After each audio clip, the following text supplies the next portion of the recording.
Buenas tardes. Buenas tardes a todos. Buenas tardes.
Ojo, Liliana, te quedó prendido el micrófono, ¿eh? Gracias.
Hola, profe.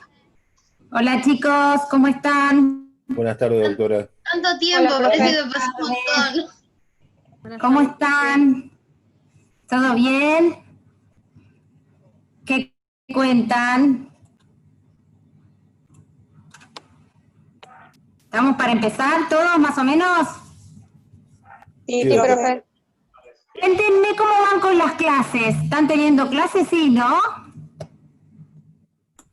Sí, Sí, Los martes con el doctor Caparelli y después hemos venido con el doctor Lola, Arevalo, todos han tenido clases. sí, doctora. Buenísimo. Sí, profe. Bueno. Y las plenarias los lunes. Y los plenarios los lunes, muy bien, buenísimo. Bueno, me alegro. Escúchenme, ¿qué tal les fue con el tema de la bolilla 4 de la historia? ¿La pudieron ver? ¿Pudieron ver los videos, los audios? ¿Entendieron? ¿Tienen alguna duda? Cuéntenme. Yo por lo menos sí la pude ver, vi los audios, vi los videos. Tengo un mar de dudas. Bueno.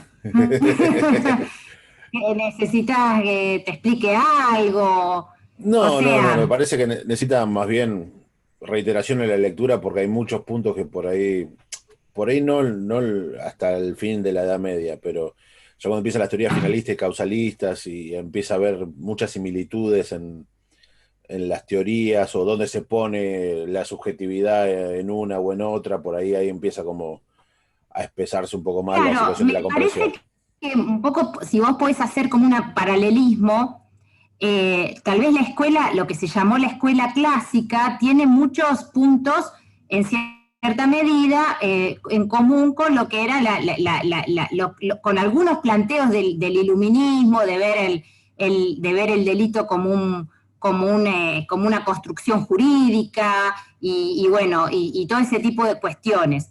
Después, claro, que es un poco lo que dice Zaffaroni, lo que plantea Zaffaroni, es que estos postulados que fueron del liberalismo, que fueron plasmados en las constituciones liberales, ¿sí? Por ejemplo, la constitución nuestra, que son constituciones liberales, tienen una construcción, una idea de que hay que, en cierta medida, limitar el poder del Estado para garantizar la libertad de los ciudadanos. Que el Estado tiene que tener un poder, justamente, pero que es la base del contractualismo, ¿no? Pero que tampoco tenemos que permitir que el Estado se exorbite en ese ejercicio del poder porque termina siendo contraproducente para los ciudadanos, ¿sí? Tenemos en juego nuestras libertades, nuestros derechos, etcétera. Pero después lo que dice Zaffaroni, que es muy acertado, después en el siglo XIX, cuando ya esas burguesías se instalaron en el poder, ¿sí? Porque imagínate que primero la burguesía luchaba contra la monarquía absolutista y la idea era plantear que se les reconocieran los derechos. Después, cuando esas burguesías se instalan en el poder, ya no necesitan, ya ellas son las dueñas del poder. Entonces ya es como que empiezan a plantear todas estas ideas del positivismo, etcétera. ¿Por qué? Porque empezaba la idea del colonialismo, etcétera, como decirte, ahora el poder lo tenemos nosotros, entonces nosotros autolimitarnos por ahí no nos gusta tanto, o por ahí autolimitarnos para nosotros sí, pero por ahí para los otros, para el diferente, para el que no tiene mi mismo estatus social, tal vez puedo generar otros tipos de sistemas que no sean, menos, ser un poco más flexible o más laxo con el respeto de las garantías, ¿entendés?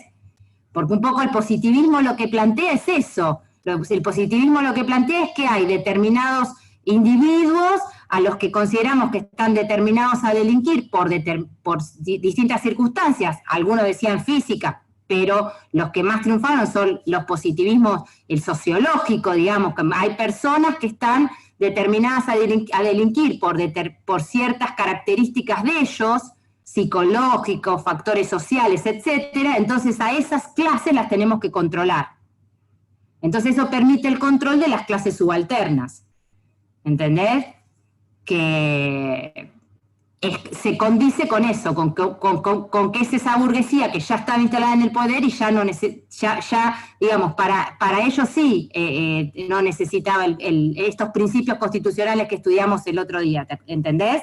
Sí, sí, Leonardo sí, medio que responde a esa idea. Yo tengo claro, y también que todo Robespierre cita un Danton. Construir una dogmática acorde con estas características, con estas ideas, digamos. Sí, está claro. Yo entiendo que todo Robespierre necesita un Danton para ejecutar su política policial. Y que lo que voy viendo es que el avance teórico de la teoría de la pena, o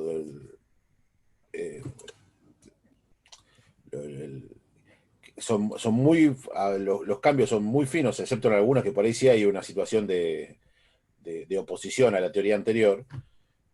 Y eso sí, por ahí, más que nada para una situación de recordarlo al momento del parcial.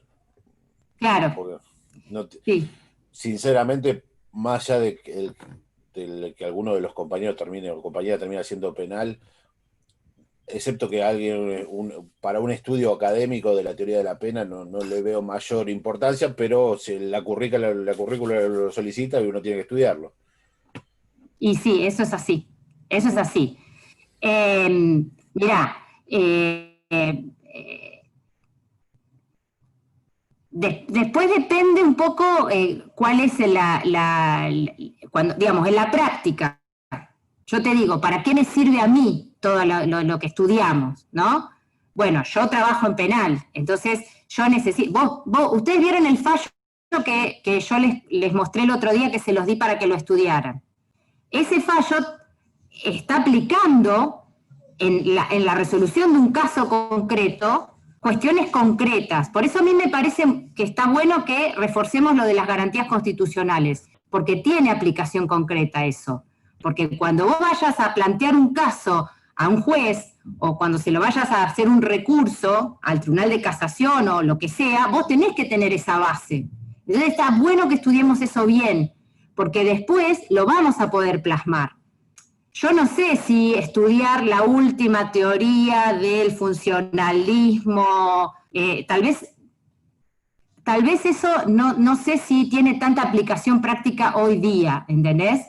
Sí es importante que sepan bien la teoría del delito, por ejemplo, lo que nosotros les vamos a estudiar, lo que es la acción, lo que es la tipicidad, digamos, todas esas cuestiones, sépala bien, la antijuricidad, para poder aplicar y para poder entender el sistema, ¿sí? Porque cuando vos analizás un caso, vos tenés que analizar todo eso. Bueno, a ver, hay acción, no hay acción, hay tipicidad, no hay tipicidad, hay imputación objetiva, no hay imputación objetiva, porque esas son herramientas para resolver los casos penales, ¿sí? Cuando estudian antijuridicidad, cuando estudian culpabilidad, esas son herramientas y eso está muy bueno que lo sepan. Tal vez la última teoría del funcionalismo de Jacobs y etcétera, bueno, sí, léanla porque tienen que saberlo. Tal vez hay alguna aplicación práctica puntual donde sí puede importar, pero no es lo que se aplica, digamos. No es lo que hoy en día... Doctora.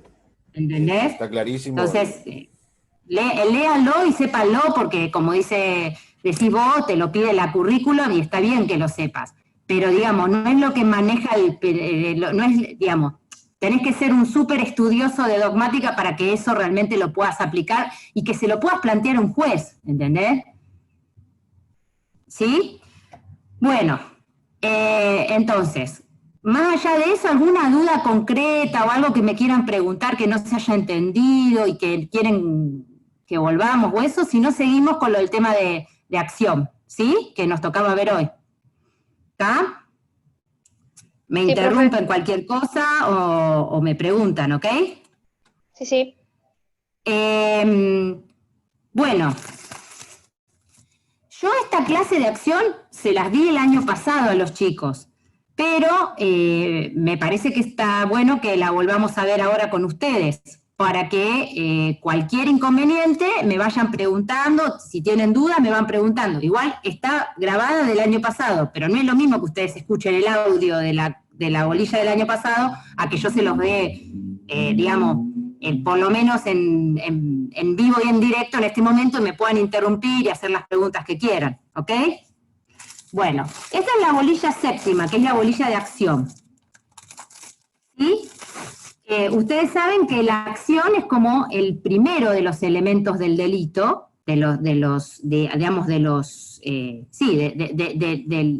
justamente para conformar un delito, lo primero que necesitamos tener es una conducta humana, ¿sí? Después de esa conducta humana, de esa acción, podemos decir si es típica, que es el otro carácter, si es antijurídica y si es culpable. Y entonces, en función de eso, podemos decir estamos en presencia de un delito, ¿sí? Bueno, lo primero entonces que vamos a estudiar es la acción. Y este elemento de la acción tiene como base constitucional el principio de exterioridad, que es lo que habíamos analizado un poco la semana pasada, ¿sí? Por eso yo les voy a sugerir que ustedes busquen, no en el campus, sino en el blog de la cátedra, ¿sí? En el blog de la cátedra, ustedes busquen este apunte que es sobre derecho penal de acto y derecho penal de autor. Es un apunte que lo van a encontrar en el blog de la cátedra, ¿sí? Sobre derecho penal de acto y derecho penal de autor. Que en ese trabajo práctico que yo les había dado a los chicos, les había subido al blog, me interesa más que nada esta primer parte, en donde hay yo les transcribí un apunte del libro de Binder, de Alberto Binder, donde habla del principio de exterioridad, ¿sí? ¿Qué es lo que dice Alberto Binder en ese apunte? Para explicarnos un poco el tema del derecho penal de acto y el derecho penal de autor. Dice que el derecho penal de la Inquisición, ¿sí?, se caracterizaba por dos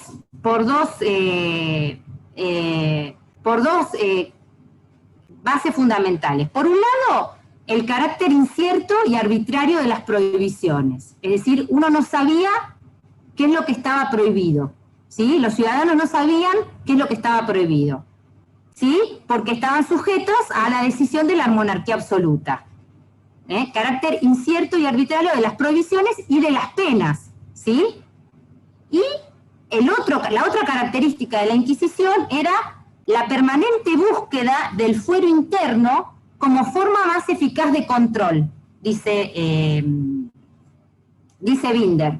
Por eso es que se apelaban a ciertos delitos como, por ejemplo, la herejía, la brujería, la traición, ¿sí? Es decir, son delitos en los cuales lo que se busca es el control del fuero íntimo del sujeto, del fuero interno, ¿sí? De sus creencias, de sus ideologías, de sus pensamientos, de sus escalas de valores, etcétera, para imponer las que se consideraban que debían tener esa persona, digamos, que todos los ciudadanos debían tener, digamos, y que justamente coincidían con las ideologías de las clases dominantes. Bueno, ante esa situación aparece la reacción liberal, ¿sí?, de fines del siglo XVIII y principios del XIX, que justamente da las bases del derecho penal moderno, esta idea del liberalismo, ¿no? Entonces, frente al carácter incierto y arbitrario de las prohibiciones, ¿qué es lo que se opone? El principio de legalidad, ¿sí? Tanto las prohibiciones como las penas tienen que estar establecidas en forma previa por una ley que, además de ser previa, tiene que ser cierta, estricta, establecer las prohibiciones y las penalidades con taxatividad y rigurosidad. Principio de legalidad. Y frente a todas las formas de control del fuero interno, ¿sí?, de las ideas, de la creencia, a esta confusión entre moral y política, se opone este principio de exterioridad, ¿sí? Dice, el límite de la exterioridad, dando nacimiento al derecho penal de acto y a la responsabilidad por las acciones externas y no por las opiniones, las creencias y los pensamientos. ¿sí? Si bien la construcción del derecho penal de acto es una construcción posterior, esta idea tajante de interioridad, digamos, excluida de la autoridad, ¿sí? Interioridad, mi subjetividad, mis creencias, mis escalas de valores, etcétera, son mías. Yo elijo, cada persona tiene derecho a elegir lo que piensa, lo que cree, lo que sienta, no se le puede imponer, su interioridad está excluida de la posibilidad de control por parte de la autoridad.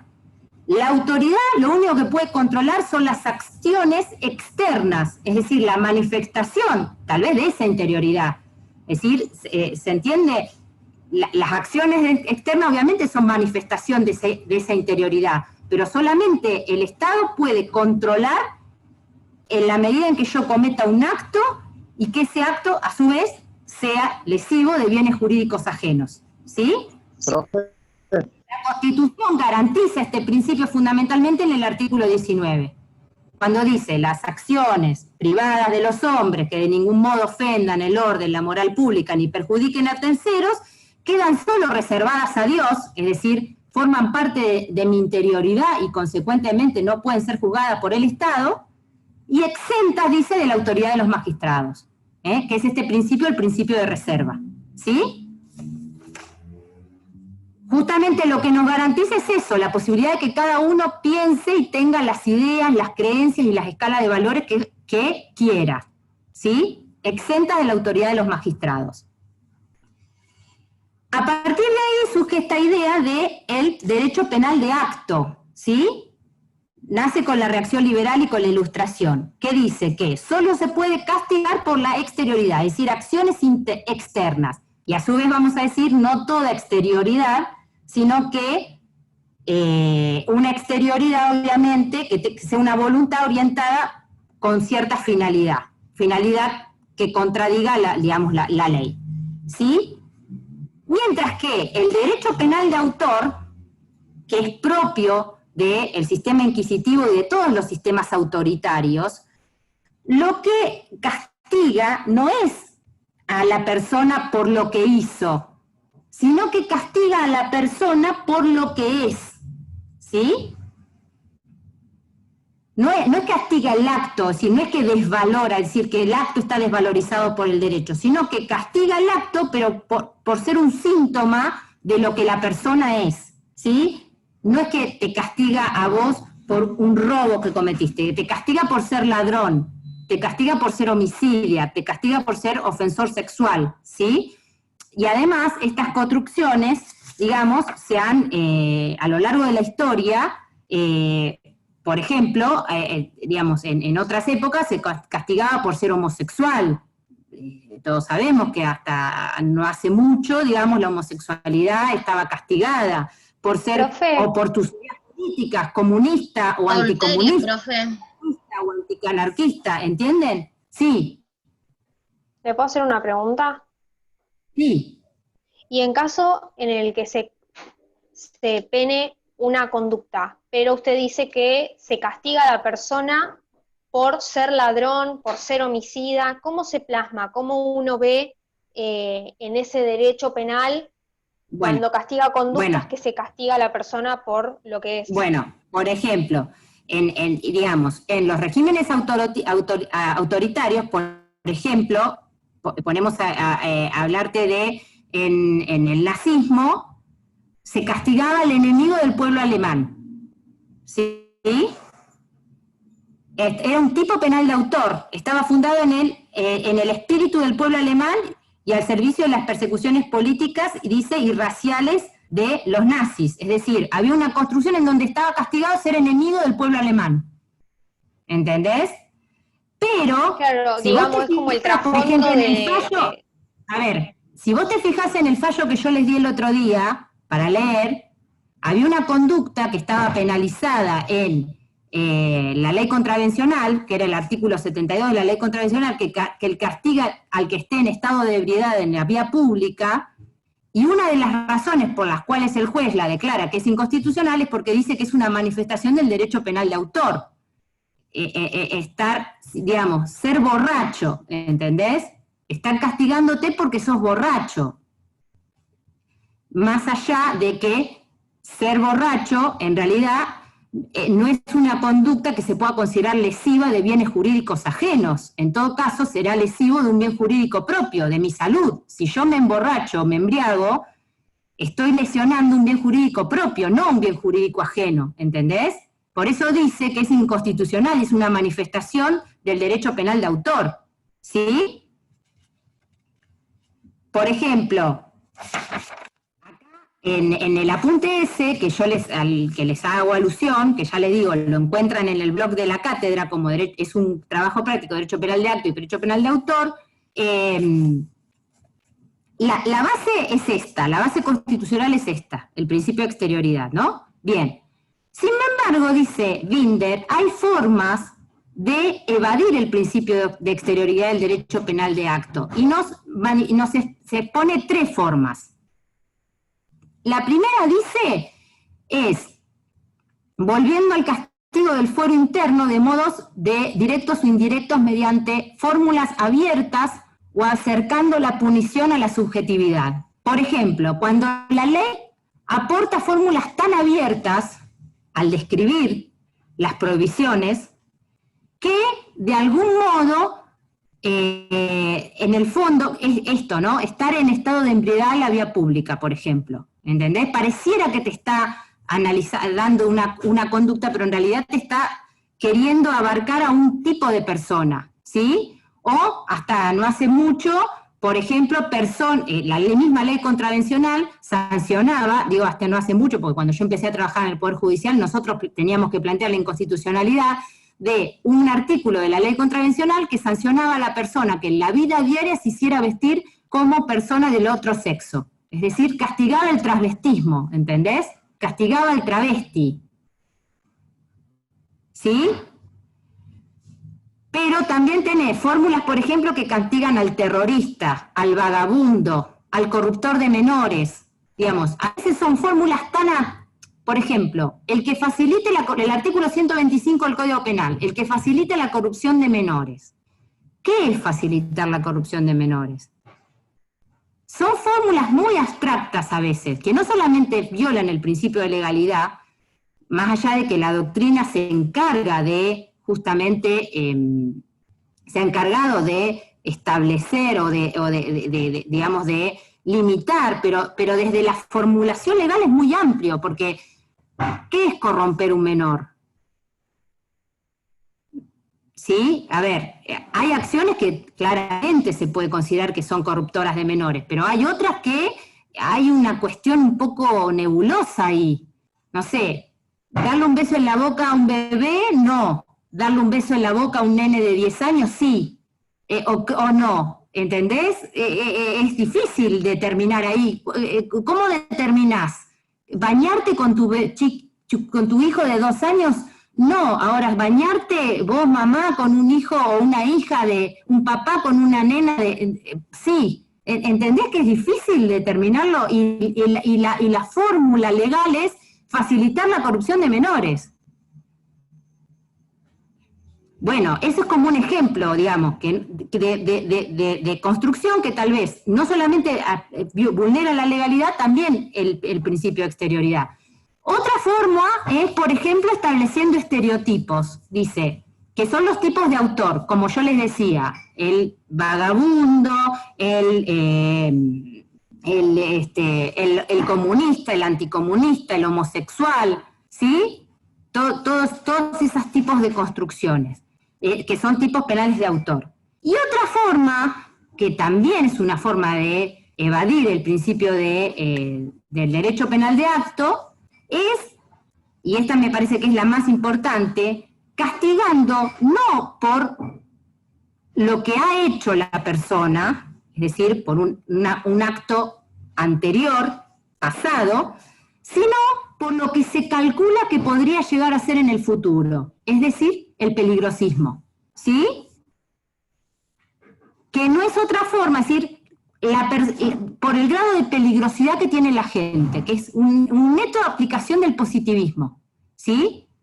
Que no es otra forma que castigar a lo que la persona es y lo que se calcula que haría en el futuro. Por ejemplo, todo lo que implica, por ejemplo, el castigo, el artículo 52 del Código Penal,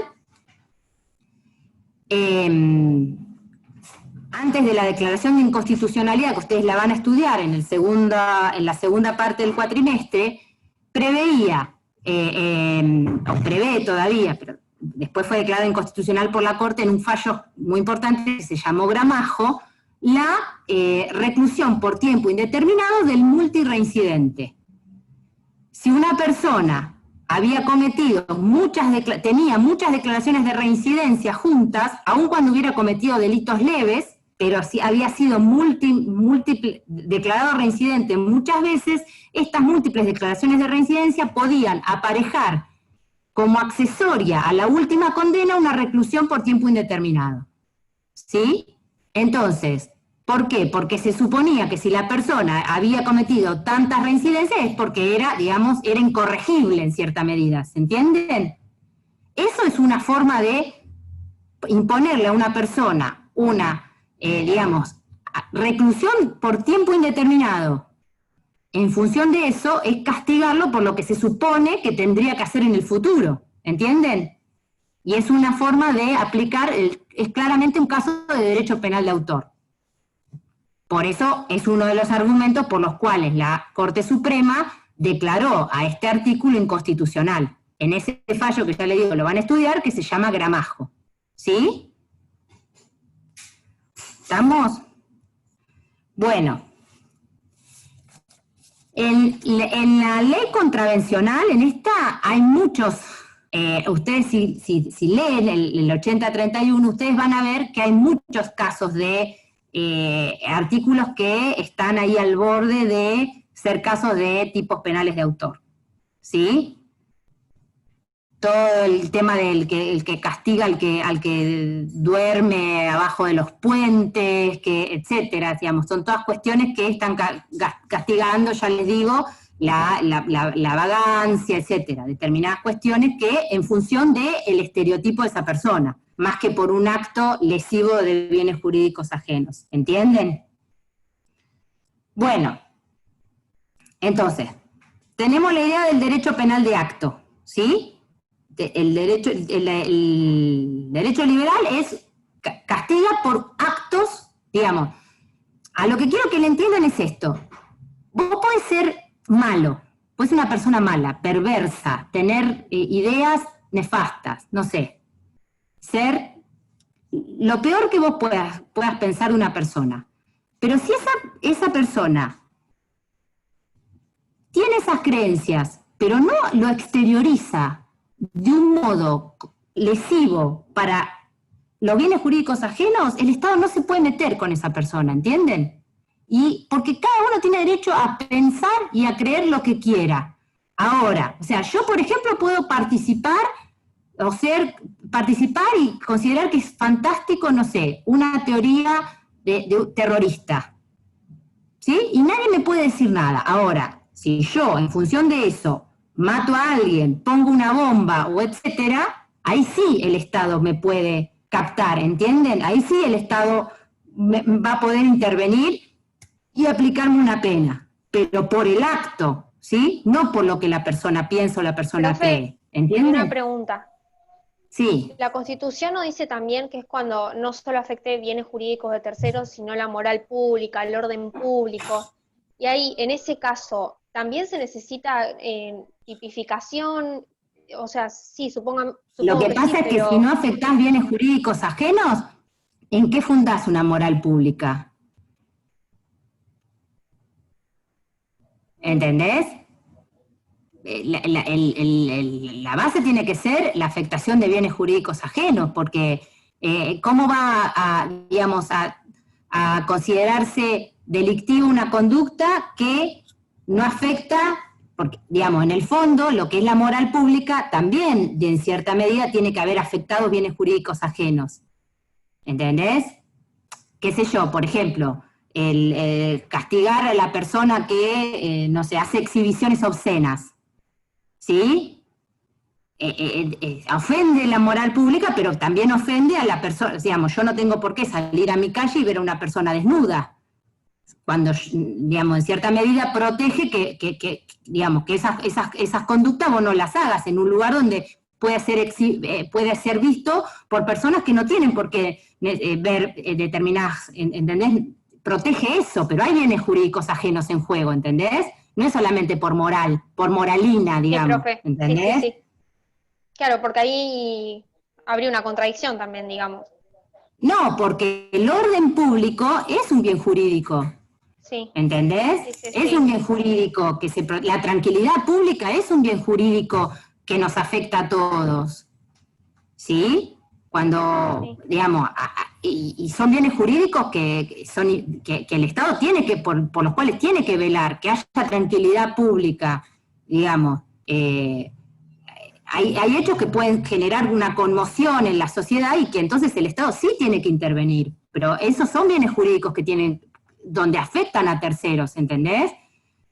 Profe, Sí, yo tengo una pregunta media hipotética. Supongamos que ahí o sea, en Mar del Plata, en la playa, sale una persona del mar, en este caso un hombre, con zunga y va caminando por el centro, y viene la policía y le detiene y le dice, no sé, pongas el traje de baño, el short, porque está afectando la moral pública. ¿Es válido eso o no? y es muy complicado, ¿viste? ¿Por qué? Porque hay determinadas cuestiones, a mí me parece, ¿no? Son como, no son fijas, ¿entendés? ¿Lisandro es tu nombre? Hola, no sé quién me habló. Sí, Lisandro. Lisandro, bueno, no son fijas, ¿entendés? Porque, digamos, la cuestión de la moral pública me parece que tiene que ver con una construcción social que se va modificando en función de las sociedades, ¿sí? En función de la evolución de la sociedad. ¿Qué sé yo? Hasta hace unos años, tal vez una chica en Colalés era impensado, y ahora vos vas a la playa y ves un montón de chicas que pueden estar en Colalés o chicos que pueden estar en Colalés, y puede llamar la atención y sin embargo no genere que vaya a ir un policía a detenerte, ¿entendés? Porque ha ido cambiando la idea, ¿entendés? Tal vez lo que podía ser ofensivo para la moral de los demás en una determinada época, hoy no necesariamente lo sea. Entonces, en eso los jueces son como más prudentes, que está bien que sean prudentes. Hay que ver el caso del caso, ¿entendés? En estos casos, la interpretación se orienta más al fin de la norma más que al significado de lo que contiene, porque puede ir variando. Claro, o tal vez por ahí, de repente, qué sé yo, una chica haciendo topless pueda generar hay que ver cómo el Estado lo regula. Tal vez en determinados lugares te pueden decir, bueno, mire, cúbrase y vaya a una playa que sea específica para personas que quieran, digamos, que es una playa nudista, por ejemplo, ¿entendés? Y tal vez, si vos te vas en el medio de una playa pública a hacer ese tipo de conducta, tal vez en cierta medida pueda generar afectación a las personas que puedan estar alrededor. Entonces el juez tiene que medir esas dos cuestiones, ¿entendés?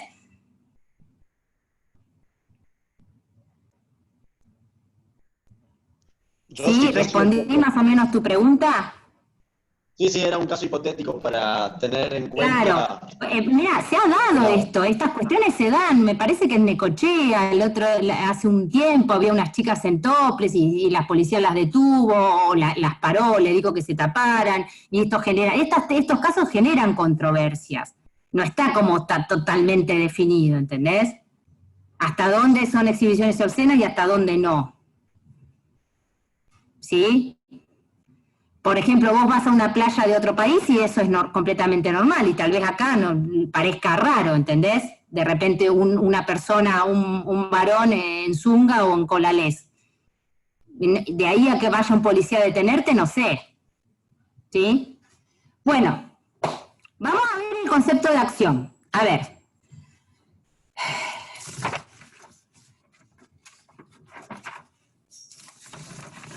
Espérenme. Primero que eso. Profe, mientras le voy preguntando, ¿el derecho Dale. liberal entonces castiga los actos que afecten el bien jurídico?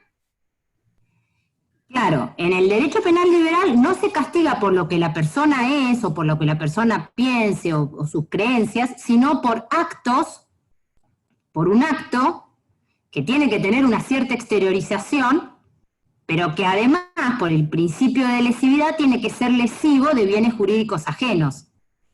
¿Entendés? ¿Sí? Sí, profe, gracias. Digamos, a ver, no se justifica que a vos te cuelguen en la hoguera por ser hereje, ¿entendés? Porque ser hereje es simplemente un modo de pensar, ¿sí? ¿Sí? Distinto a las creencias que tiene la élite superior o la élite dominante, ¿entendés? Bueno, a ver, ¿cuál es el concepto de acción? En el Código Civil de Vélez Sarsfield, el anterior al que van a estudiar ustedes, Vélez Sarsfield había hecho una distinción que me parece muy importante. Y él decía que los hechos podían ser naturales o humanos, ¿sí? Y que a su vez los hechos humanos podían ser involuntarios o voluntarios. Y después decía que los hechos humanos voluntarios eran las acciones, ¿sí? Me gusta mucho empezar la explicación de una acción con esta idea que tenía Vélez Sarsfield, porque justamente es la idea de acción que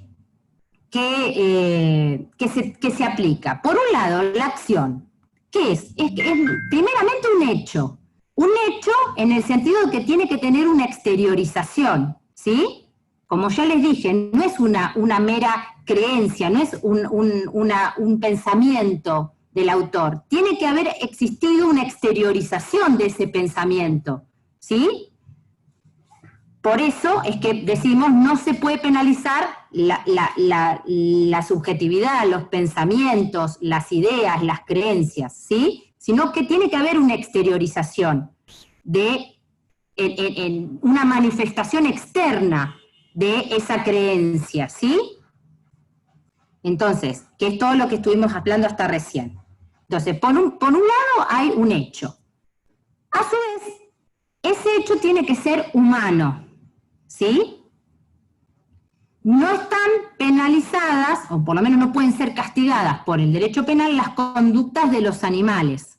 A diferencia de años anteriores, ustedes vieron que en la evolución histórica yo ahí les acerqué, o les di a conocer determinados ordenamientos, como la ley hebrea, por ejemplo, la ley mosaica, o el Código de Hammurabi, en donde se castigaba a los animales. Por ejemplo, el buey que corneaba a una persona iba a ser, no sé, despedazado, etcétera, etcétera, ¿sí? Se castigaba al animal, ¿sí?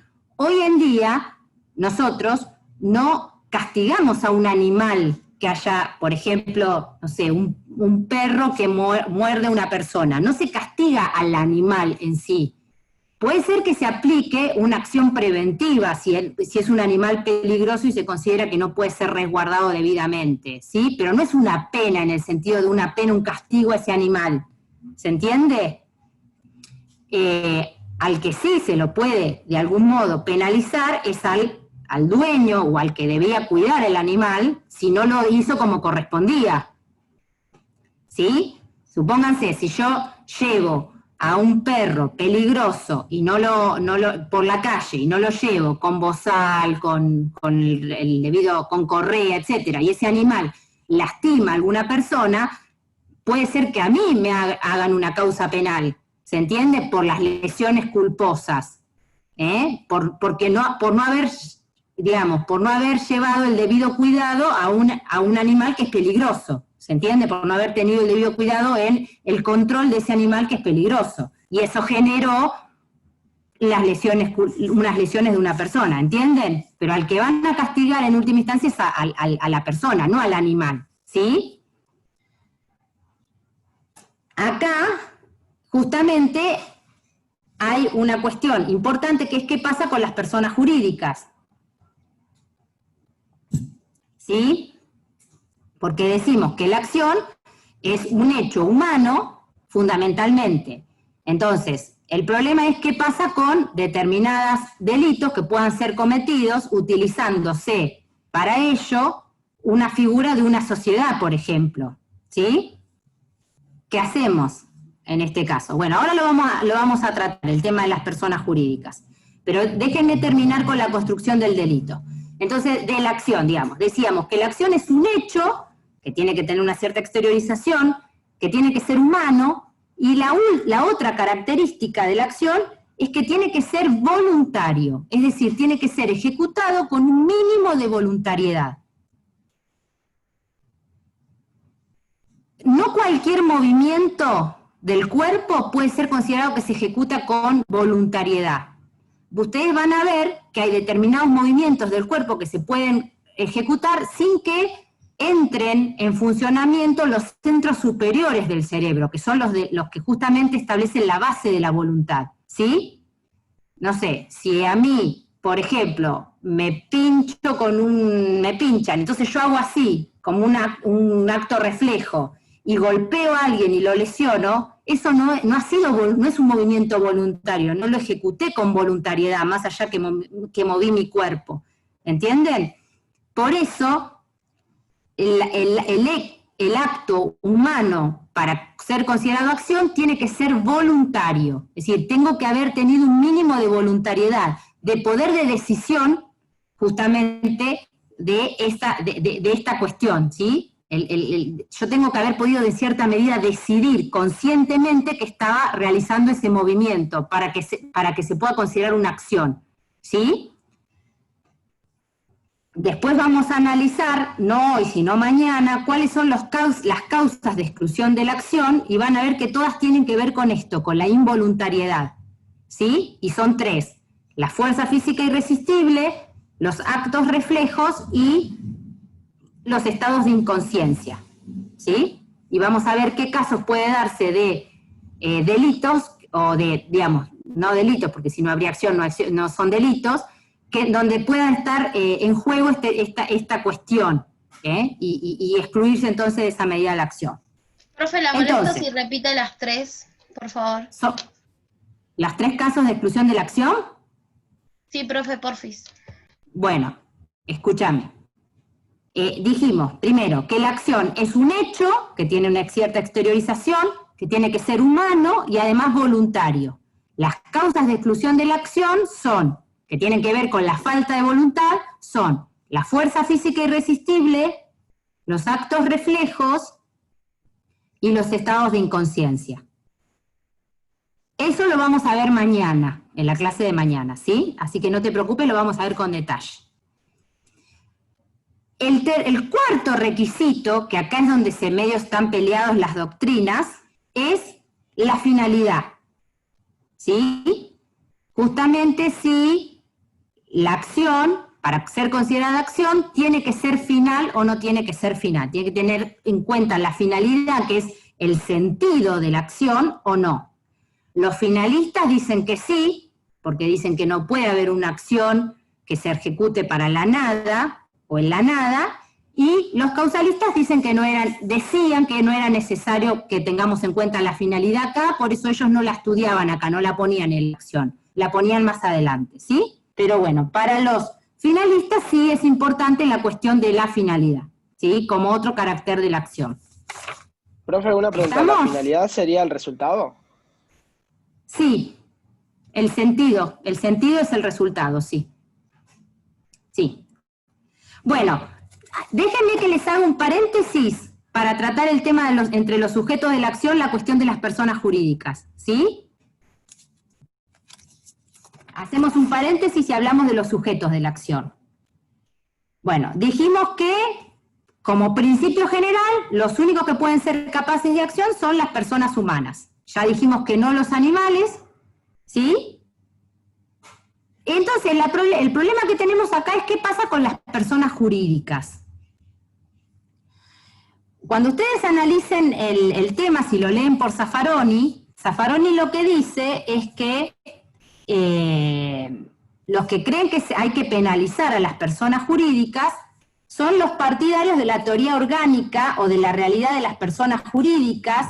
Esto está en Zaffaroni en la página 327, chicos, anótenlo por las dudas, que es la base del derecho penal inglés. En el derecho inglés la compañía, digamos, las compañías, las sociedades, etcétera, se asimilaban al cuerpo humano, ¿no? Entonces, ellos decían que la persona jurídica era capaz de realizar acción y que consecuentemente se le podía imponer penas, ¿sí?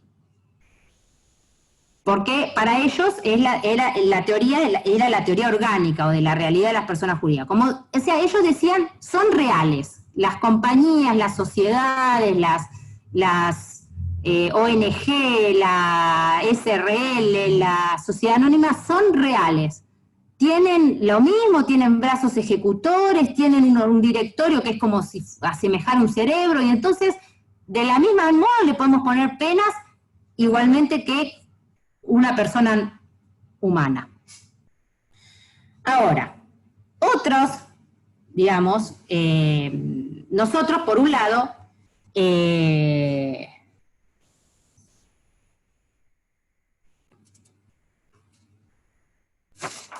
no, en primer lugar, más allá de la teoría civil con que se trata el tema, porque ustedes vieron que hay toda una teoría civil que dice en realidad, nosotros usamos la teoría de la ficción, nosotros hablamos de una compañía y hablamos como si fuera una persona, pero no es una persona, nadie sabe, o sea, una ONG, una SRL, una sociedad anónima, no es una persona, más allá que tenga un directorio, brazos ejecutores, etcétera, es como si fuera una persona, pero no es una persona de verdad. Bueno, esto es la idea que tiene, por ejemplo, Zaffaroni. Él dice, las personas jurídicas son incapaces de realizar acción porque les falta sustancia psíquica, porque no es una persona. No puede pensar ni ejecutar voluntariamente, es decir, no es la persona jurídica la que actúa, lo que actúan son, los que piensan son los directores de las personas jurídicas en función de digamos, siguiendo el procedimiento establecido para hacer que la persona jurídica en cierta medida tome decisiones, pero es el órgano el que decide, ¿no?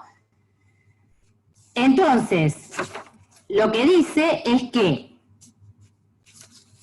no tiene sentido modificar toda la estructura, toda la naturaleza, todo lo que hablamos, todos los principios que hablamos respecto de que la acción humana tiene que ser realizada por un sujeto humano para poder castigar a las personas jurídicas. Porque, a ver, ¿cuál es la base? ¿Cuál es el problema que tenemos acá? Que hay determinados delitos que se pueden realizar utilizando como medio una persona jurídica. Pensemos en los delitos económicos, por ejemplo, contrabando, ¿sí? Por ejemplo, evasión impositiva, por ejemplo, no sé, narcotráficos, lavado de dinero, bueno, todo lo que tiene que ver con, no sé, contaminación ambiental. O sea, las compañías, ¿sí? Las personas jurídicas pueden ser utilizadas para realizar este tipo de maniobras, ¿sí? Entonces, nadie discute que hay que sancionar y penalizar a los directores de esas compañías que toman esas decisiones y que hacen eso, ¿no? A los directores nadie lo discute, hay que sancionarlos. El tema es si podemos además penalizar a la persona jurídica en sí, ¿entienden? A la compañía, a la SRL, El tema es, bueno, no la vamos a poder poner presa, no vamos a poder privarla de la libertad. ¿Qué sanciones le podemos imponer a una compañía? Y, en definitiva, sanciones civiles o administrativas. Podemos imponerle multas, podemos imponerle la suspensión de la personería y a lo sumo la cancelación de la personería jurídica. ¿Sí? En el fondo son sanciones de naturaleza civil o administrativa. Entonces lo que dice Zaffaroni es, no es necesario modificar toda la construcción del derecho penal respecto de la acción y de que la acción tiene que ser realizada solamente por una persona humana para poder imponerle sanciones a las personas jurídicas. A lo sumo lo que podemos hacer es que el juez penal, cuando analice una de estas causas, imponga penas de carácter penal a los directores de las personas jurídicas que toman esas decisiones y sanciones civiles o administrativas a las personas jurídicas, sin necesidad de cambiarle el nombre y decir que les estamos imponiendo penas a las personas jurídicas. Esa es la teoría de Zaffaroni. Ahora, ¿qué es lo que pasa? En realidad, ustedes van a ver que cada vez hay más casos de ordenamientos que prevén sanciones a las personas jurídicas. Por ejemplo, yo no sé, creo que lo subí al blog de la cátedra, pero si no, por ejemplo, les digo, ejemplo de ordenamientos que proveen sanciones a personas jurídicas, para que tomen nota. Delitos aduaneros, la ley 22.415, ¿sí? La ley de encubrimiento y lavado de activos de origen delictivo, es la 25.246, ¿sí? La ley de defensa de la competencia, 25.156. El régimen penal tributario, la ley 24.769. El régimen penal cambiario, la ley 19.359.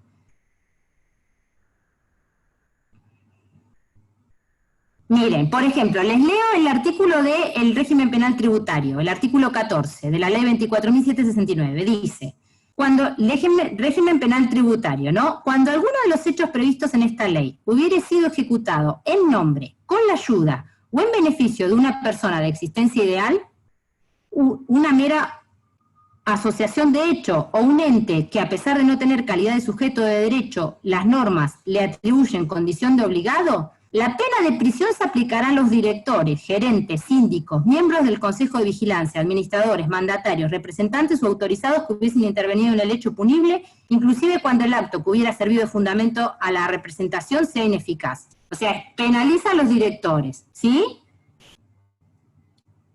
Pero hay otros casos en los cuales sí se establecen sanciones a la persona jurídica en sí.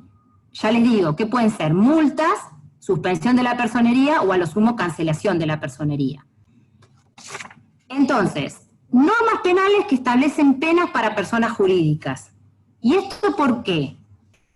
Yo una vez se lo pregunté a un profesor español que vino, Quintero Olivares, y lo que él me respondió, diciéndole toda esta construcción de Zaffaroni, que en el fondo digo, Zaffaroni tiene razón, ¿no?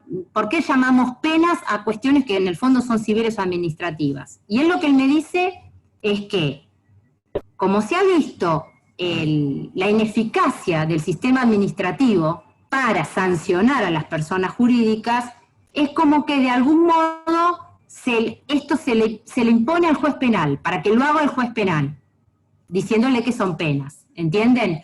O sea, en el fondo es otro caso más de utilización del derecho penal simbólico, es decir, como necesitamos castigar estos actos y de algún modo desmotivar la utilización de las personas jurídicas para realizar o cometer figuras delictivas, lo hacemos aplicando el derecho penal o incluyendo las sanciones en el derecho penal. ¿Se entiende? Como una forma de justamente decir, bueno, estamos creando una ley penal que lo sanciona, ¿sí? Aun cuando en los hechos no hacen más que aplicar derecho civil o administrativo. ¿Se entiende?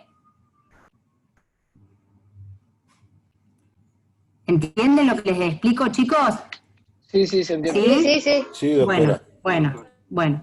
Porque como no los veo, y es como que no sé si estoy hablando, pero bueno, un poco esa es la cuestión, en definitiva. Lo que sí tienen que saber es que cada vez el doctor Ricker les va a hablar de personas jurídicas y seguramente lo va a hacer con mucha más profundidad de lo que les voy a decir yo. Yo les digo, la visión de Zaffaroni es esa. Dice, no tiene sentido aplicar derecho penal a las personas jurídicas. Pero en los hechos cada vez hay más casos de ordenamientos que prevén sanciones penales a las personas jurídicas justamente por eso, para utilizarlo como una forma de, digamos, bueno, lo que es la emergencia punitiva, que todos sabemos que existe hoy en día. Bueno, Ahora bien, saliendo de las personas jurídicas, a ver, ¿cómo vamos con el tiempo? Las 4 ya. Bueno, a ver, nosotros recién dimos un concepto penal de acción, ¿no? Un concepto de acción. ¿Cuál es la función que cumple esta cuestión de establecer un concepto de acción? Cumple 2 funciones, dice. El concepto jurídico penal de acción cumple 2 funciones. Por un lado, una función política, y por otro lado, una función vinculante, que es lo que trata Zaffaroni en su tratado. En primer lugar, una función política, que justamente es limitadora del ejercicio del poder punitivo. ¿Sí? Así, nosotros tenemos que generar un concepto de acción con una función política con un sentido político. Justamente, ¿por qué? Para limitar el ejercicio del poder punitivo tenemos que plantear que una elemental garantía es no penar algo que no sean conductas humanas. ¿Sí? Entonces, por ejemplo, dice Zaffaroni, tener ojos azules, no haber cumplido cierta edad, ser rubio, moreno, o tener las creencias que uno crea, cualquiera que sean, no son datos delictivos, no por su atipicidad, sino simplemente porque no son conductas. Estas cuestiones no son conductas, no es un hecho humano que se pueda decidir voluntariamente, ¿se entiende? Entonces, ¿qué es lo que necesitamos? Necesitamos tener un concepto pretípico de acción, es decir, anterior a la tipicidad. Justamente como límite al legislador, para evitar que el legislador se le ocurra tipificar como delitos algo que no sean acciones humanas en el sentido que estuvimos analizando. Es decir, mañana no se le podría ocurrir a nuestros senadores y a nuestros diputados decir que es delito ser, por ejemplo, no sé, musulmán. ¿Se entiende? No podrían decir eso. ¿Por qué? Porque eso no es una acción en el sentido que lo estuvimos estudiando nosotros. Entonces es como un límite al legislador para evitar que tipifique, que cree una ley diciendo que son delitos, algo que no sea una acción en el sentido que lo estudiamos. Un hecho humano voluntario que se exteriorice de una cierta medida, que además tiene que ser valioso para bienes jurídicos ajenos. ¿Entienden? La base legal está en la Constitución, ¿sí? Justamente es la Constitución la que le prohíbe al legislador ordinario prohibir en los tipos penales algo que no sea una conducta, ¿sí? Y bueno, ustedes van a ver que Zaffaroni lo trae, pero yo se los pongo. ¿Cuál es la base constitucional? El artículo 18 de la Constitución, cuando habla de el hecho del proceso y de la causa, ¿sí? ¿Vieron? Nadie puede ser penado sin juicio previo fundado en un hecho anterior al proceso y la causa. Bueno, el hecho al que se refiere es esa acción. El artículo 19, fundamentalmente, que recién estuvimos hablando nosotros, las acciones privadas de los hombres, que de ningún modo, bueno, se refiere a un conflicto, ¿sí? Y en el derecho internacional de los derechos humanos, es decir, en los pactos internacionales que tienen jerarquía constitucional, vamos a ver que hay muchos artículos que dicen que solamente pueden configurar delito las acciones u omisiones, y esto lo trae el artículo 11, segundo párrafo de la Declaración Internacional de Derechos Humanos, el 15, primer párrafo del Pacto Internacional de Derechos Civiles y Políticos, el 9 de la Declaración Americana de Derechos Humanos, y el artículo 40, segundo párrafo, apartado A, de la Convención de los Derechos del Niño, ¿sí? Estos ordenamientos dicen solamente pueden ser típicos las acciones o las omisiones, ¿sí? Entonces, primer función que tiene el concepto jurídico penal de acción, la función de evitar que el legislador se le ocurra tipificar algo que no sea una acción. Y la segunda función que cumple es una función llamada vinculante, que significa que el concepto que tenemos de acción tiene que servir de base para todas las estructuras típicas que se pueden concebir. Es decir, tanto sea para los tipos dolosos, como para los tipos culposos, para los tipos activos y para los tipos omisivos. ¿Sí? Bueno, vamos a hablar ahora un poquito de la teoría causal y de la teoría final de la acción, ¿sí? Y teoría social de la acción, que se nos pide el programa. Para que empiecen a entender un poco esta cuestión de qué es lo que se planteaba el causalismo y el finalismo, etc. A ver, el causalismo, que es un esquema que hicieron List, von List y Belling, ¿sí? Era como una especie de, tenían intenciones de estudiar el delito, y lo que hicieron fue hacer una división tajante, ¿sí? Entre lo objetivo y lo subjetivo, ¿sí? Entonces, List y Belling dijeron, cuando nosotros analicemos un delito, vamos a hacer una división. Entonces, vamos a decir que el injusto, que es la acción típica y antijurídica, ¿sí? Acuérdense esto, cuando decimos injusto, hablamos de acción típica y antijurídica, sin culpabilidad, ¿sí? Entonces, el injusto era absolutamente objetivo, ¿sí? Es como, a ver, ellos lo hicieron para ayudarse a entender el delito, ¿entienden? Hicieron es como arbitrario, pero ellos lo hicieron así para poder entender el delito. Entonces dijimos, todo lo que sea el injusto, acción típica y antijurídica, es objetivo. Entonces, es la causación objetiva del resultado dañoso, ¿sí? La culpabilidad es netamente subjetiva. Entonces, es el otro aspecto del delito. Entonces, la culpabilidad para ellos era la causación subjetiva del resultado dañoso, ¿sí? Este sistema de List y Belling, ellos lo hacen, es la estructura clásica del delito, y lo hacen en 1906, ¿sí? Tenía como base filosófica el positivismo mecanicista, que era la idea digamos, base de la física de Newton y de la ilustración, en el cual se empezaron a analizar causas-efectos. Entonces, en el mundo todo eran causas y efectos, es el boom de la teoría de Newton. Entonces, el delito también lo vamos a estudiar como causa-efecto. El injusto es la causación objetiva del resultado dañoso, y la culpabilidad la causación subjetiva, ¿sí?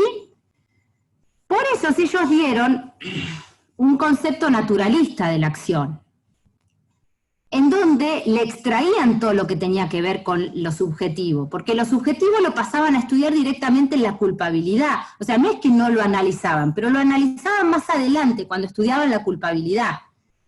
Ellos necesitaban una acción que esté absolutamente desprovista de factores subjetivos. Entonces, para eso dijeron, a ver, ¿qué es la acción? La acción es meramente la inervación muscular. Si la persona, qué sé yo, que apretó el gatillo, movió el dedo voluntariamente, es decir, no es que hubo alguien que le apretó el dedo, ¿entienden? Porque ahí decíamos, ahí no hay voluntad, porque si vino alguien y me metió el dedo y me lo apretó, no lo hizo voluntariamente. Entonces, hay una fuerza física irresistible, ¿sí?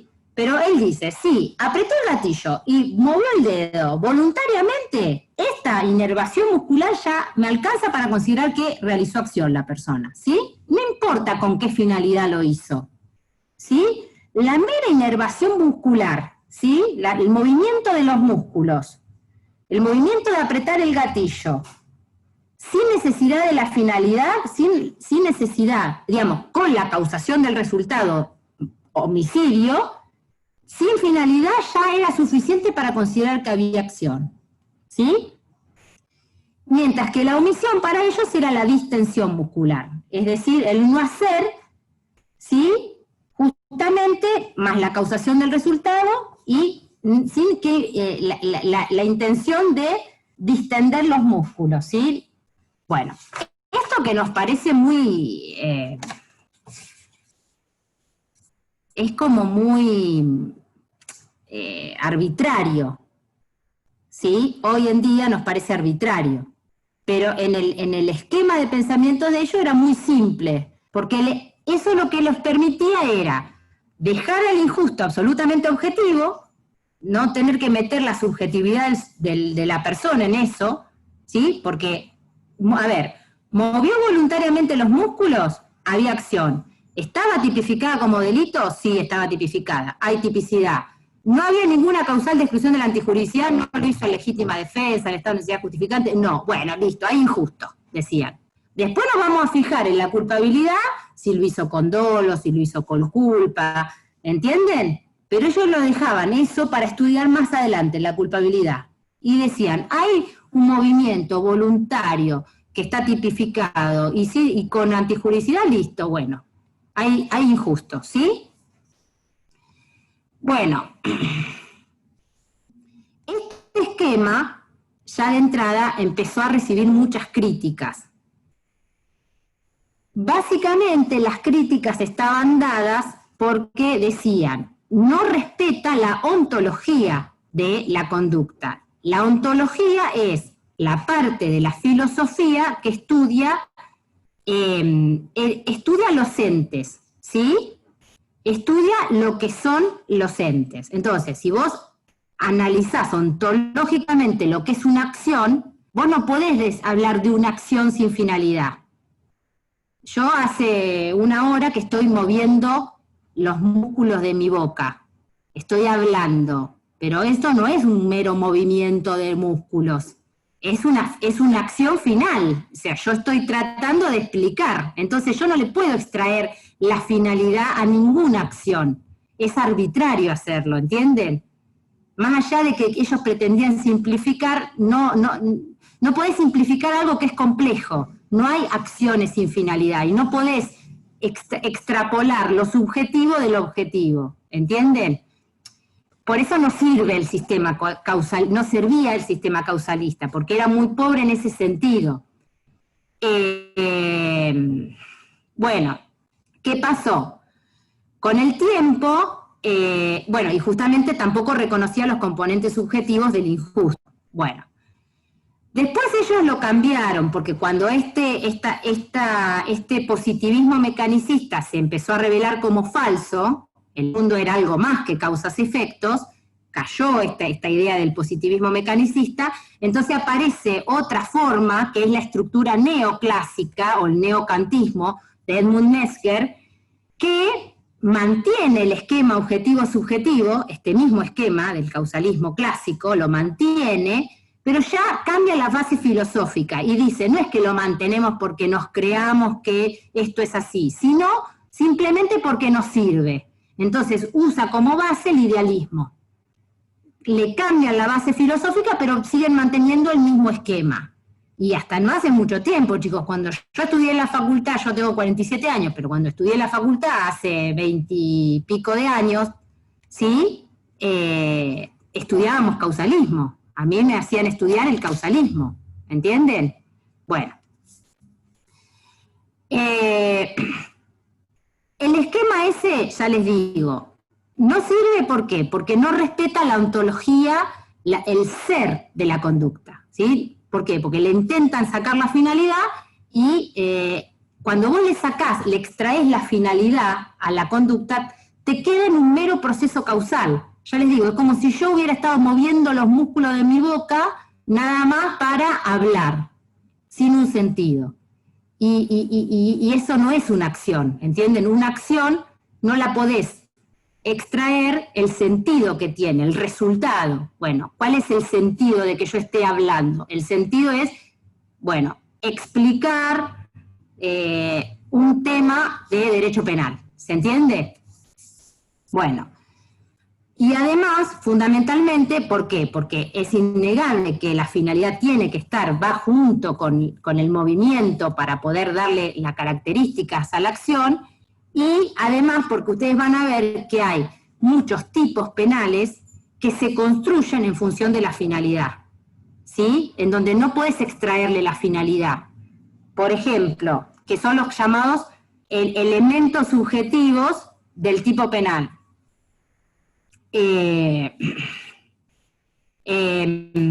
Por ejemplo, hay un delito, el 258 del Código Penal, el cohecho. A ver qué. Ay, no, estoy con el Código Procesal Penal. Esperen. Código Procesal. Acá. El 256, el cohecho, miren, dice, será reprimido con reclusión o prisión el funcionario público que por sí o por persona interpuesta recibiere dinero o cualquier otra dádiva o aceptar una promesa directa o indirecta para hacer, retardar o dejar de hacer algo relativo a sus funciones. ¿Sí? Es lo que se llama el cohecho. Digamos, el funcionario que recibe dinero, cosas, dádivas o efectos para hacer o dejar de hacer algo relativo a sus funciones. Acá la finalidad con lo que recibe ese dinero es fundamental para tipificar el delito, ¿entienden? Supónganse, sería el caso de que alguno de ustedes a mí me pagara para que yo lo aprobara, ¿entienden? Yo soy funcionaria pública, estaría recibiendo dinero para hacer o dejar de hacer algo relativo a mis funciones, ¿sí? Ese sería el delito. El mismo policía que recibe una coima para no hacerte la multa, ¿entienden? Ese es el delito. Pero acá, la finalidad con la que se recibe ese dinero es fundamental para ver si la conducta tipifica o no tipifica en la norma, ¿entienden? No podés extraerle la finalidad, ¿sí? Bueno. Entonces, esa es la principal crítica que se le hace a la estructura causalista de la acción, ¿sí? Y además que, como al extraerle la finalidad, queda con un mero proceso causal, y entonces los causalistas también tenían problemas para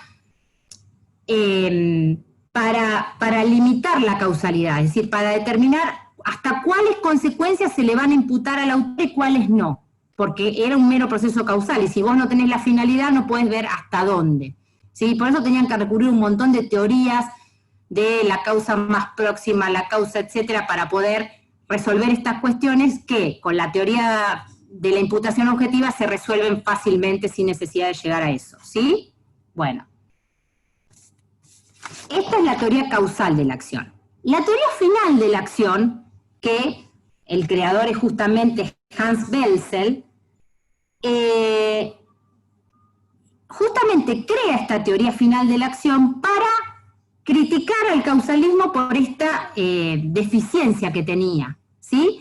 Entonces ellos se animan por primera vez a establecer una estructura compleja del delito, en el cual ya desde la acción, o mejor dicho, desde la tipicidad, incorporaban los elementos subjetivos. Es decir, ellos dicen, no podemos crear una estructura del delito en el cual digamos que el injusto va a ser totalmente objetivo y la culpabilidad subjetiva, entonces todo lo subjetivo lo mandamos a la culpabilidad, porque sería irreal.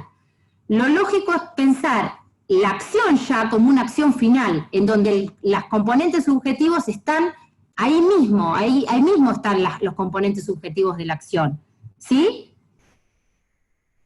Y por eso dicen, la acción necesariamente es una acción final. Porque siempre la voluntad es voluntad de algo, tiene un contenido, es decir, lo que decía el compañero, el resultado de la acción es la finalidad. Entonces ellos vuelven o retoman al concepto onticontológico de la acción, ¿sí? En el cual la estructura de la acción, para la ontología, dice que toda acción, toda conducta tiene, por un lado, un aspecto interno, ¿sí? Digamos, interno, que aparece en el pensamiento del sujeto, que es, por un lado, en primer lugar, la selección de un fin, ¿sí? Cualquiera de nosotros, cuando se propone hacer una acción, lo primero que hace es seleccionar un fin.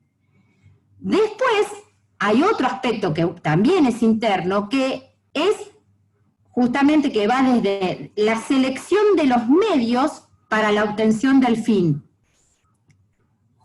con representación de resultados concomitantes a esa selección de los medios. Y esto es importante para los tipos culposos, ¿sí?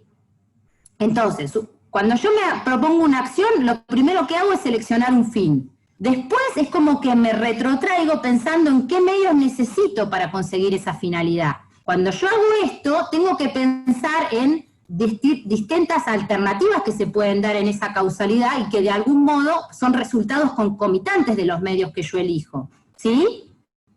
Y por eso van a ver que es importante en los delitos culposos eso, porque yo puedo tener como finalidad llegar rápido a mi casa, ¿sí? Entonces voy y digo, bueno, entonces ¿qué hago para poder llegar rápido a mi casa si estoy lejos? Y bueno, agarro el auto y voy a exceso de velocidad. La finalidad es lícita, porque yo quería llegar rápido a mi casa.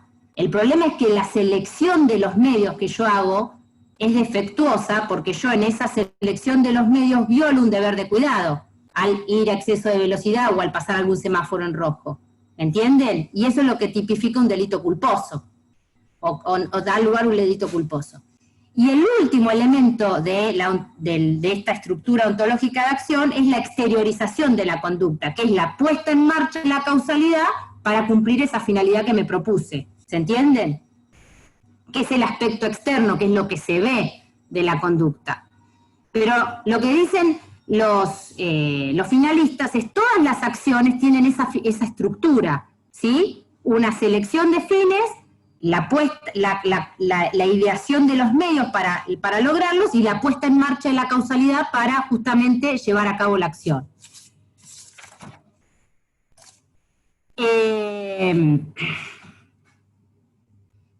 Para hacérselo sencillo y para no hacerlos perder mucho tiempo con esto, esto es lo que es la base de que ellos, los finalistas, digan, no podemos reducir la acción a una mera inervación muscular, porque sería un mero proceso causal, y no la podemos sacar la finalidad, porque si no estaríamos hablando de cualquier cosa menos de una acción en el sentido que tiene que ser. Por eso el concepto jurídico penal acción tiene que construirse teniendo en cuenta la finalidad de la conducta, ¿sí? ¿Entienden esto? ¿Lo leyeron ya de Zaffaroni? ¿Lo entendieron más o menos lo que él plantea? Bueno, es eso básicamente. Zaffaroni decía antes que no se podía crear un concepto jurídico penal de acción distinto del onticontológico. Eso lo decía en el manualcito viejo, en el de los 70. Ahora dice, no, es verdad, nosotros creamos un concepto jurídico penal de acción.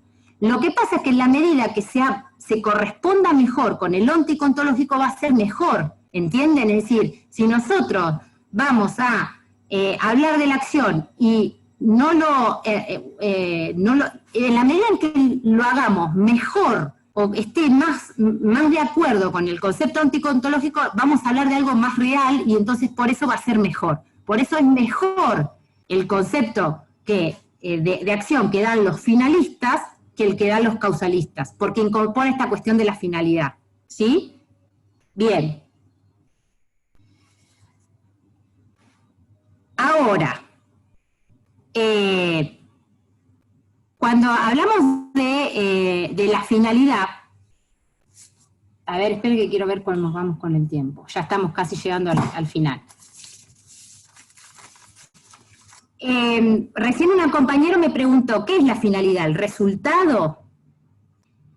¿Por qué? Porque ustedes van a ver que Zaffaroni gasta un montón de páginas en explicar lo que es el resultado de la acción, ¿sí? Y dice, si bien la finalidad está acá, pero no lo vamos a estudiar acá, ¿sí? El problema, cuando habla del problema del resultado, ustedes van a ver que hay un montón de páginas que está Zaffaroni explicando el tema de dónde está el resultado, ¿sí?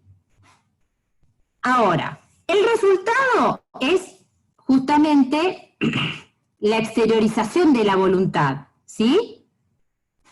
Y dice, tiene que tener una ubicación pretípica, es decir, el resultado, la finalidad va con la acción, ¿sí? Tiene una manifestación pretípica, ¿sí? Una ubicación pretípica. Lo que pasa es que más allá de que nosotros digamos que la acción tiene la finalidad y es pretípico, no lo vamos a estudiar acá, en la acción, sino que lo vamos a analizar en la tipicidad. ¿Por qué? Porque necesitamos de esa estructura que es el tipo penal, ¿sí? Es el instrumento que lo que nos permite es definir jurídicamente el conflicto y también establecer cuáles de esas consecuencias se van a poder imputar a la gente y cuáles no. Entonces, por eso, si bien decimos que la acción es final, no estudiamos las distintas estructuras de las finalidades, no la estudiamos en la acción, sino que la estudiamos en la tipicidad. Y por eso vamos a hablar de estructuras activas, tipicidad activa y tipicidad omisiva, y de tipo doloso y de tipo culposo. ¿Entienden? Simplemente, digamos, lo que quiere decir es, el resultado está con la acción y es pretípico. ¿Sí? La acción, la finalidad está con la acción y es pretípica, pero no lo vamos a estudiar acá, lo estudiamos en la tipicidad. Y por eso ahí es donde hacemos las divisiones, y hablamos de tipo activo, tipo omisivo, tipo doloso y tipo culposo. ¿Se entiende? Eso es todo lo que quiere decir Zaffaroni con esto de la ubicación del resultado. ¿Está? Bueno, no se enrosquen más que con eso. Y después, también él dice que es necesaria la finalidad, entender la finalidad para entender los tipos penales. ¿Por qué? A ver, en los delitos dolosos, obviamente, nadie niega la existencia de la finalidad, ¿sí? En los tipos dolosos, porque justamente lo que define al tipo doloso es la finalidad, la intención de matar, la intención de privar ilegalmente la libertad, la intención, ¿sí? En los tipos dolosos no hay problema con la finalidad. En los tipos culposos también es importante la finalidad, ¿sí? Por más que la gente, en el tipo culposo, no se prohíbe la acción por la finalidad, ¿sí? Porque la finalidad es lícita. Recuerden lo que yo les expliqué respecto del conducir a exceso de velocidad, con la finalidad de llegar rápido a mi casa. Si yo tengo la finalidad de llegar rápido a mi casa, eso es una finalidad lícita, ¿sí? Pero, ¿qué es lo que es ilícito? La selección de los medios, cuando yo selecciono los medios para lograr esa finalidad, yo ahí hago violo un deber de cuidado al seleccionar los medios para lograr esa finalidad. ¿Por qué? Porque voy a exceso de velocidad, porque me paso 2 semáforos en rojo, etcétera, ¿entienden? Entonces, esa selección de medios, al ser defectuosa, pone en marcha una causalidad que puede terminar con una acción disvaliosa, y por eso es que se prohíben las acciones culposas. Sin embargo, es muy importante tener en cuenta cuál era la finalidad de la gente en los tipos culposos, dice Zaffaroni, porque para determinar cuál es el deber, cada acción que yo realizo tiene un determinado deber de cuidado, diferente, ¿sí? Cada acción que yo realice, de acuerdo a la finalidad que tenga, va a tener el deber de cuidado diferente. Entonces, para analizar si violó o no violó el deber de cuidado de la gente, necesitamos saber cuál era la acción que estaba realizando, cuál era la finalidad que tenía, ¿sí? Y ahí Zaffaroni es muy claro cuando les hace ese ejemplo, que les pone el ejemplo del vehículo que lesiona a un peatón que circula por la acera. En todos los casos es el mismo. Un vehículo lesiona a un peatón que circulaba por la acera. Es un hecho externo igual. Pero supongamos que opción 1, el conductor salió del garaje sin la debida precaución. ¿Cuál es el deber de cuidado que violó? La del conductor al conducir un vehículo. Supónganse que, caso 2, un niño accionó la llave de contacto. Entonces acá el deber de cuidado que violó el padre sería el dejar mecanismos peligrosos al alcance de incapaces. Supongamos que en el tercer supuesto, fue dejado en el garaje sin frenos. El deber de cuidado que violó es asegurar vehículos en pendiente. Es decir, ven cómo, de acuerdo a la finalidad de la acción que estaba realizando, el deber de cuidado es diferente. Entonces es necesario saber qué acción estaba realizando para saber cuál es el deber de cuidado que le vamos a exigir. Y saber así si lo violó o no lo violó, ¿sí? Para ver si hay tipicidad culposa o no. Y lo mismo pasa en los tipos omisivos. En los tipos omisivos, ¿sí? No sé si ustedes ya vieron algo de tipos omisivos. No, todavía no. Bueno, en los tipos activos... el chat, ¿usted lee las preguntas que escribo en el chat o no le da importancia? No la leí, perdonen, porque estaba que me preguntaron, decime la pregunta, perdón, pero lo que pasa que no... ¿Qué es lo que me querés preguntar? No te escuché. No me funciona bien el micrófono, por eso se lo escribí ahí. Por ejemplo, yo le puse la acción es pretípica. Claro, el concepto de acción que estamos dando es pretípica, sí.